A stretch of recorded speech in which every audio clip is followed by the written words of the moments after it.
Bismillahirrahmanirrahim. Assalamualaikum warahmatullahi wabarakatuh. Perkenalkan, nama saya Husnul Hamidatul Munawwarah dengan NIM 2001030302050.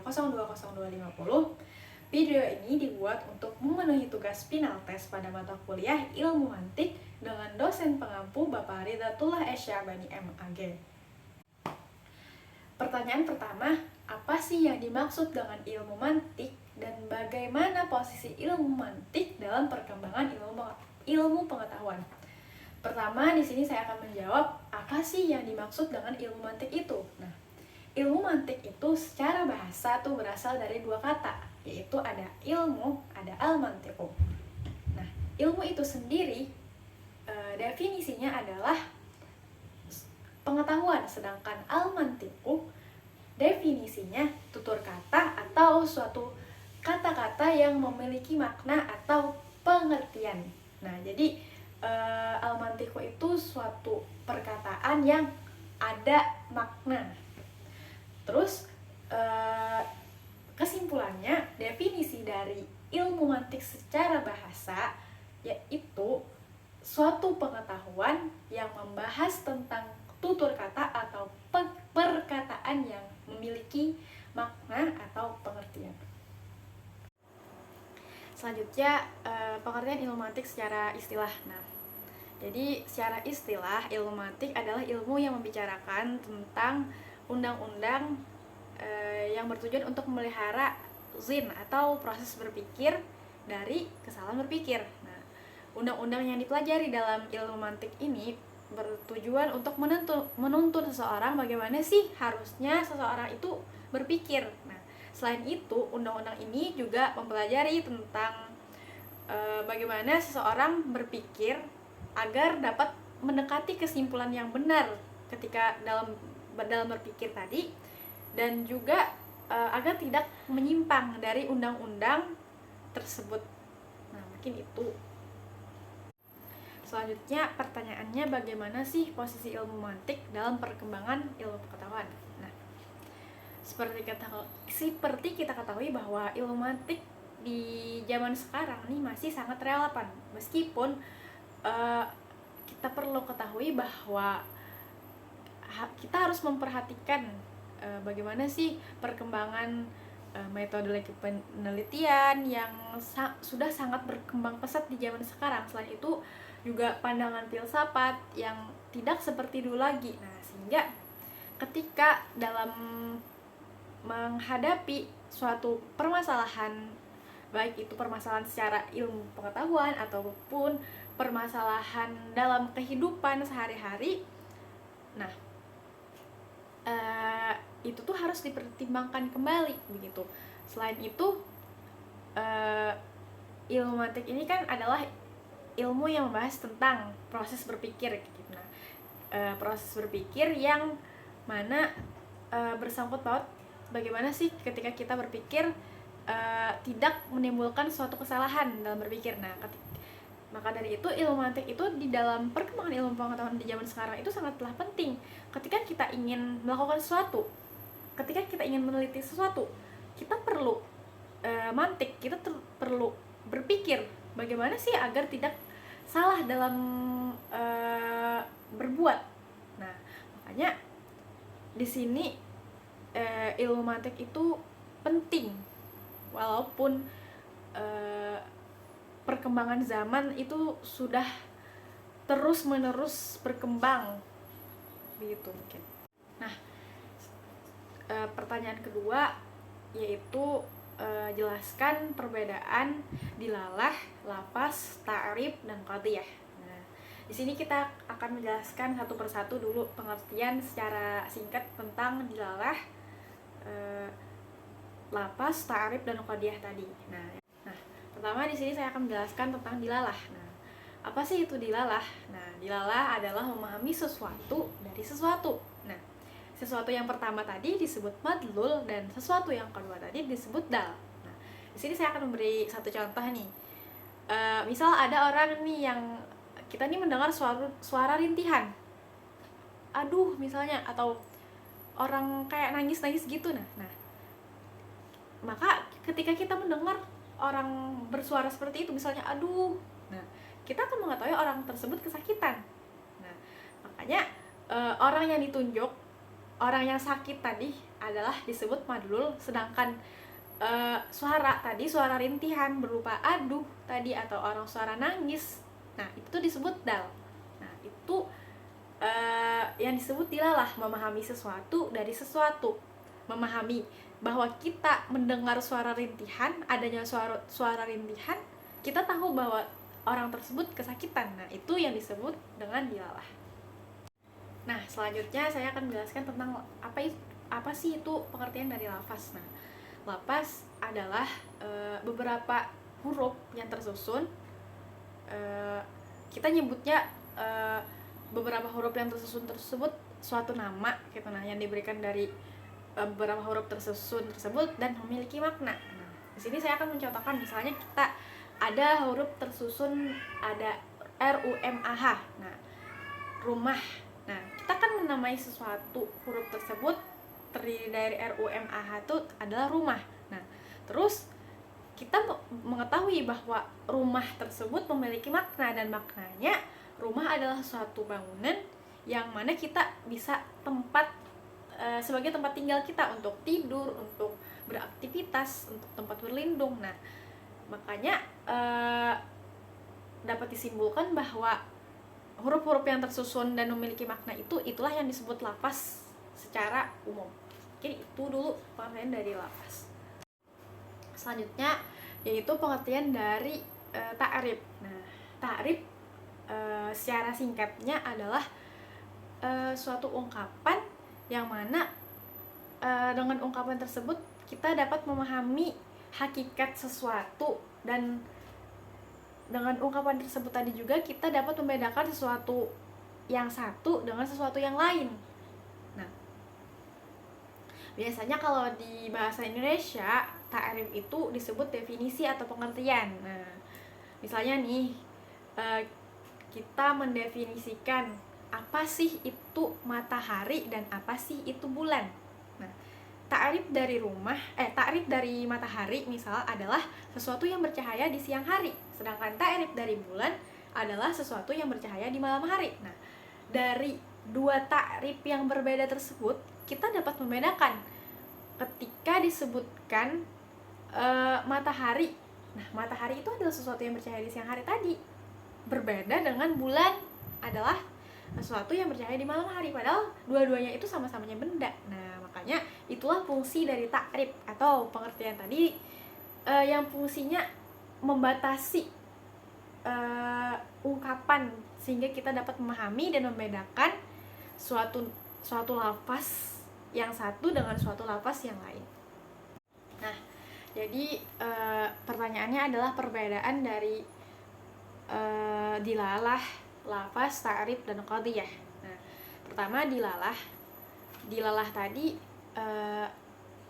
adalah mengetahui sesuatu, memahamkan sesuatu dengan sesuatu.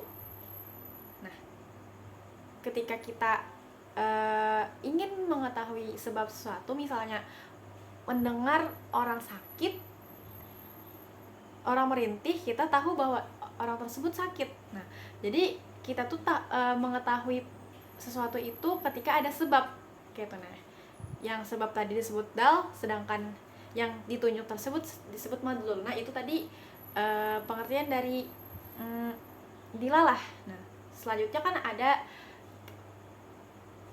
lafaz. Nah, kalau lafaz itu adalah kata-kata, bukan kata-kata, huruf-huruf yang tersusun sehingga huruf tersebut ketika tersusun memiliki sebuah makna atau arti. Seperti contohnya rumah tadi. Nah, rumah itu tersusun dari RUMAH. Habis itu ketika huruf-huruf tersebut tersusun, maka kita tahu bahwa rumah tersebut memiliki arti adalah sebuah bangunan begitu. Nah, terus ada ta'rif. Nah, ta'rif ini adalah mengenalkan hakikat sesuatu dengan ungkapan. Nah, ungkapan tadi misalnya contohnya kan tadi rumah tadi kata-kata yang tersusun dari beberapa huruf kan, rumah. Nah, terus ta'rifnya adalah rumah adalah sesuatu bangunan yang dimana kita dapat tinggal, tidur, berlindung, dan lain sebagainya. Nah, itu pengertian dari ta'rif dari rumah tadi.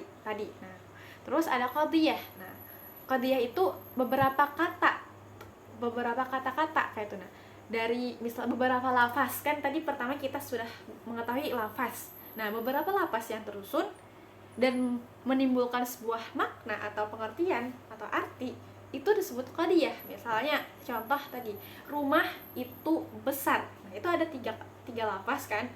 Nah, ketika tersusun tiga lafaz tersebut, kita mengetahui ta'arif dari rumah itu besar adalah bangunan yang memiliki kapasitas yang berbeda dari biasanya, begitu mungkin. Nah, jadi perbedaannya itu terletak dari masing-masing pengertian. Nah, saya ulangi, dilalah itu memahamkan sesuatu dari sesuatu. Kita mengetahui sesuatu karena adanya sebab, itu dilalah. Terus sedangkan yang kedua adalah lapas adalah beberapa huruf yang tersusun sehingga memiliki makna. Sedangkan ta'rif adalah memahami atau mengenalkan sesuatu dari ungkapan. Nah, sedangkan qadiyah adalah beberapa kata-kata atau beberapa lapas yang tersusun sehingga menimbulkan sebuah makna. Mungkin itu. Selanjutnya soal yang ketiga, yaitu apa yang dimaksud dengan istidlal dan berikan contohnya. Nah, jadi pengertian dari istidlal itu adalah mengambil dalil atau nas atau suatu kesimpulan dari petunjuk yang ada. Nah, maksudnya bagaimana nih? Di sini saya akan mencontohkan. Misal, besi, baja, dan emas adalah logam. Nah, yang mana setiap logam itu pasti menghantarkan panas. Jadi natijahnya, istidlalnya yang dapat kita ambil dari dua pertanyaan yang di atas tadi, bahwa setiap logam itu dapat menghantarkan panas. Nah, contoh yang kedua nih, supaya kita itu paham kan. Yang pertama, setiap makhluk hidup itu pastilah bernapas. Pertanyaan yang pertama. Terus pertanyaan yang kedua, pernyataan yang kedua, setiap makhluk hidup yang bernapas itu pasti memerlukan udara untuk bernapas. Nah, maka dapat kita ambil kesimpulan dari dua pernyataan atau petunjuk yang ada, bahwa setiap makhluk hidup itu pasti memerlukan udara. Nah, itulah yang dimaksud dengan istidlal, mengambil kesimpulan atau dalil dari petunjuk yang ada. Selanjutnya soal yang keempat, pertanyaannya apa yang dimaksud dengan qiyas dan apa manfaat qiyas, dan berikan contohnya. Nah, pertama di sini saya akan menjelaskan apa yang dimaksud dengan qiyas. Nah, qiyas dalam ilmu mantik adalah suatu perkataan, baik perkataan itu berupa tulisan ataupun ucapan, yang mana perkataan tersebut terdiri dari dua buah qadiyah. Nah, ketika dua buah qadiyah tersebut dirangkai menjadi satu, maka akan menimbulkan sebuah kesimpulan, yang mana kesimpulan ini disebut dengan natijah. Nah, kalau dalam ilmu fiqih berbeda sedikit gitu. Nah, pengertian dari qiyas ini. Nah, kalau dari ilmu fiqih, qiyas itu adalah menetapkan suatu hukum dari hukum asal atau pokok kepada far'u atau cabang, sehingga akan menimbulkan suatu hukum yang baru dari penetapan tersebut. Nah, di sini saya akan mencontohkannya. Contoh dari qiyas ini. Yang pertama, contohnya manusia itu pasti bernapas. Nah, terus setiap yang bernapas itu pasti memerlukan udara. Maka kesimpulan atau natijahnya adalah manusia itu memerlukan udara. Nah, selain itu ada satu contoh lagi,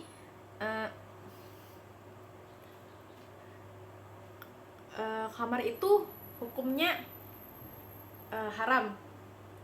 Khamar itu memabukkan dan khamar itu hukumnya haram.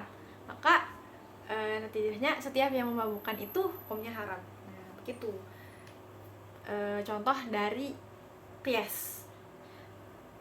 Sedikit saya jabarkan kan. Contoh yang pertama tadi, qadiyah yang pertama adalah setiap manusia itu bernapas. Nah, itu qadiyah yang pertama. Qadiyah yang kedua, setiap yang bernapas memerlukan udara, pasti memerlukan udara. Nah, terus ketika dirangkai kedua-duanya akan menimbulkan suatu kesimpulan, ditarik kesimpulan, yaitu kesimpulannya maka manusia itu pasti memerlukan udara untuk bernapas. Nah, begitu. Ya, pertanyaan selanjutnya tadi kan adalah apa sih manfaat dari qiyas? Nah, mungkin di sini saya akan menjelaskan salah satu dari manfaat qiyas itu sendiri. Yaitu manfaat dari qiyas adalah kita dapat mengetahui atau menetapkan suatu hukum yang mana tidak ada di dalam nas. Kalau dalam mantik tuh kita dapat menyimpulkan sesuatu yang kita tidak ada kesimpulan tersebut di dalam qadiyah atau di dalam kalimat tersebut. Nah, contoh kan tadi seperti dicontohkan sebelumnya, kita dari qiyas ini kita mengetahui bahwa setiap yang memabukkan itu hukumnya haram. Nah, ketika tidak adanya qiyas ini kita hanya mengetahui bahwa khamar itu yang haram.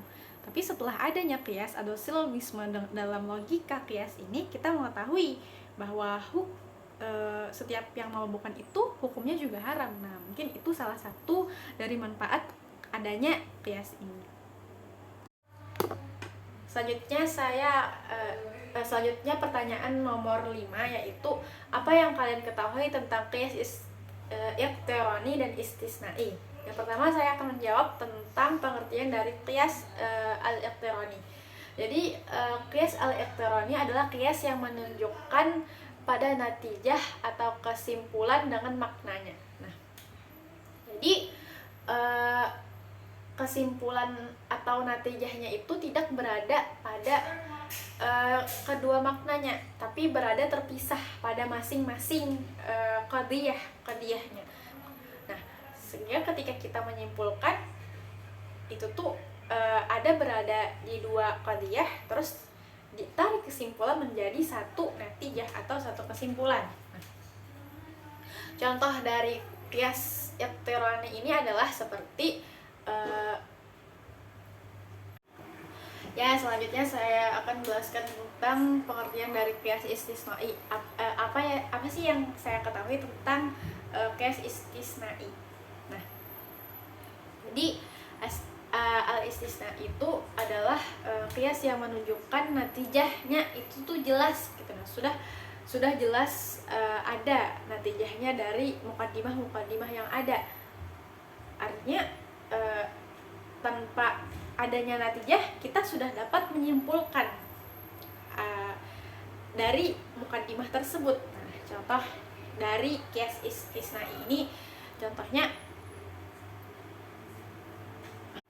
jadi contoh dari qiyas istisna itu yaitu apabila terwujud siang terwujud, maka matahari pastilah terbit. Nah, dan sebaliknya apabila matahari tidak terbit, pasti siang tidak akan terwujud. Nah, jadi dari mukaddimah itu kita langsung dapat menyimpulkan tanpa kita tarik kesimpulan dari qadiyah atau mukaddimah tersebut.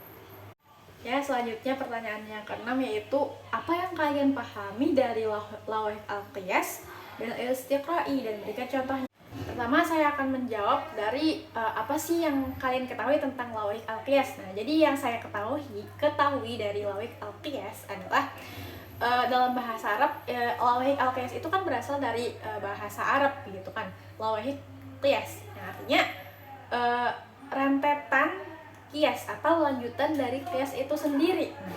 Terus lawahik al-qiyas ini terbagi menjadi beberapa macam lagi, terbagi menjadi 4 bagian. Yang pertama itu ada namanya qiyas murakkab, yang kedua ada qiyas khalq, yang ketiga ada qiyas al-istiqra'i, dan yang keempat ada tamtsil. Nah, itu itu yang saya ketahui dari Lawik Al-Qiyas itu sendiri. Nah, apa sih yang dimaksud dengan al-istiqra'i? Jadi al-istiqra'i adalah metode menarik kesimpulan dari suatu bagian yang khusus, yang mana dari bagian khusus tadi kan diawali untuk mengambil suatu hukum atau kesimpulan secara umum dari bagian-bagian khusus tersebut. Nah, maksudnya itu ketika ada nih satu qadiyah atau satu pernyataan atau satu kalimat yang khusus, terus ada beberapa lagi yang khusus, misalnya ada 3 kalimat yang khusus, terus kita tarik kesimpulan dari khusus tersebut menimbulkan suatu pernyataan yang umum. Nah, di sini kita akan mencontohkan agar lebih jelas lagi. Contoh, monyet ketika makan rahang bawahnya bergerak, terus singa ketika makan rahang bawahnya bergerak juga. Terus kucing ketika makan maka rahang bawahnya akan bergerak.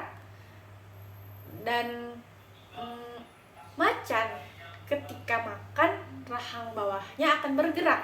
Maka kesimpulannya semua binatang ketika makan rahang bawahnya akan bergerak. Nah, itu adalah metode menarik kesimpulan secara umum yang diambil dari bagian-bagian khusus tersebut.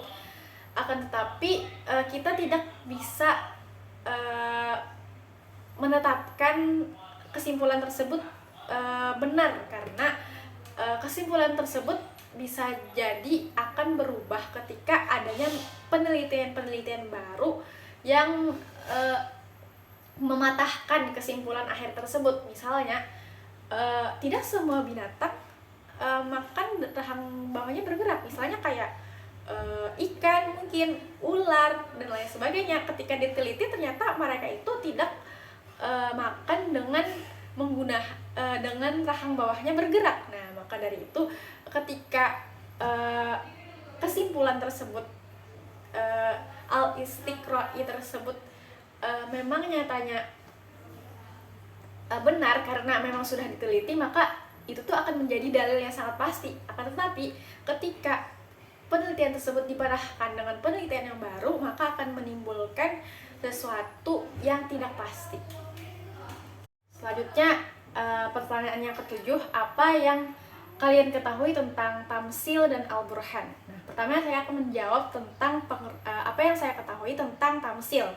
Nah, tamsil itu kan berasal dari bahasa Arab, artinya misal atau menyerupakan atau mencontohkan atau keserupaan, keidentikan dan lain sebagainya. Itu secara bahasa kan dari tamsil itu sendiri. Terus secara istilah adalah tamsil menetapkan hukum atau ketentuan suatu satuan bagi satuan yang lainnya sehingga karena adanya keserupaan antara satu hukum tersebut dengan hukum yang lainnya tadi. Nah, maksudnya gimana? Jadi misalnya kan ada suatu hukum A, terus ada suatu hukum B. Suatu benda A, suatu benda B. Terus karena dua benda tersebut memiliki keserupaan atau memiliki kesamaan, maka ditarik kesimpulan atau hukum dari dua benda tersebut. Nah, supaya lebih jelasnya, saya akan mencontohkan bagaimana sih tamsil itu. Tamsil contohnya begini, nabis itu seperti khamar bentuknya karena dari anggur begitulah. Terus khamar itu hukumnya haram karena memabukkan. Nah, khamar itu kan memabukkan gitu, nah makanya hukumnya haram. Maka dapat ditarik kesimpulan nabis itu hukumnya juga haram karena kesamaannya itu karena sama-sama memabukkan. Nah, kalau di dalam ilmu ushul fiqih, tamsil ini dapat disamakan dengan qiyas di dalam ilmu ushul fiqih. Nah, al-aslu atau asalnya adalah hukum hamar tadi yang ada di dalam Al-Quran adalah hukum hamar. Terus ada far'u cabangnya adalah si nabis tadi, sesuatu yang baru yang tidak ada di dalam Al-Quran. Nah, terus ilatnya atau kesamaan antara duanya atau tamsilnya adalah sama-sama memabukkan. Nah, kita tarik kan antara nabis dan khabar itu sama-sama memabukkan, maka dapat ditarik kesimpulan atau natijahnya atau hukumnya dari nabis tadi adalah haram. Nah, itu adalah tamsil tadi, contoh dari tamsil. Yaitu selanjutnya saya akan menjelaskan tentang Al-Burhan. Apa sih itu apa yang saya ketahui dari pengertian Al-Burhan. Nah, jadi Al-Burhan itu adalah sesuatu yang mana muqaddimahnya itu berasal dari muqaddimah yakiniyah dengan tujuan untuk meyakinkan. Di sini saya langsung contohkan, yaitu misalnya kayak contoh 4 itu bilangan genap, 5 itu bilangan ganjil. Nah, itu muqaddimahnya berasal dari muqaddimah yakiniyah. Mungkin